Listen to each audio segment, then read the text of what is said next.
Here we have a very long charged wire having charge per unit length lambda, and one of its end is at P, which is shown there. Now we need to find electric field at point Q. So this is actually a semi-infinite wire. Its one end is at P and other end goes to infinity. So for semi-infinite wire, we can have electric field as, if this is point P and this is Q, if we take an element at an angle theta making an angle d theta, the net electric field can be obtained. It will be having two components.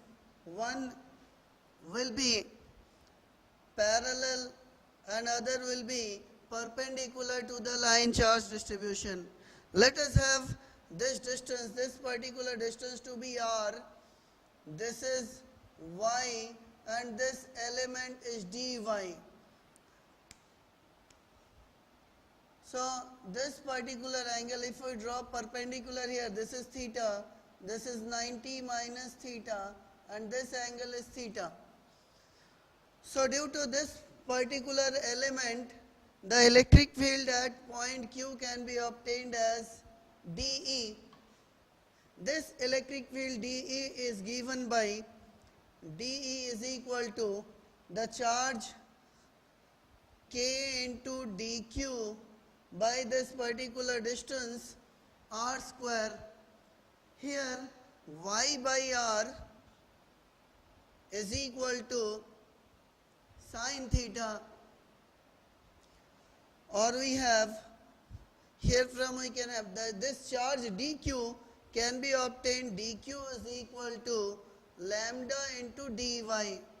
So we have k lambda dy by r is y by sin theta whole square, or we have this to be equal to k lambda sin square theta dy by y.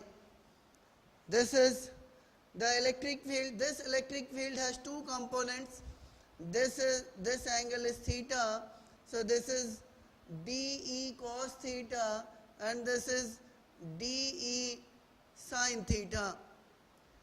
So because of this dE, there are two components which we can obtain here also.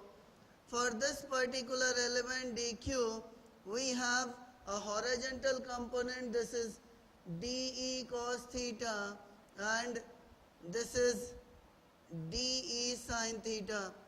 If we take resultant of these two fields, then the resultant is directed vertically downward.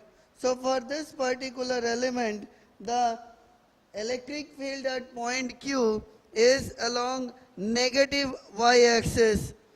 And now we need to find the magnitude of this particular electric field. This electric field is obtained to be root 2 k lambda by r. This root 2 k lambda by r, as it is in negative direction, so it is minus of j cap. So electric field at the point Q, EQ is equal to minus root 2 k lambda by r j cap. So this is the electric field at point Q.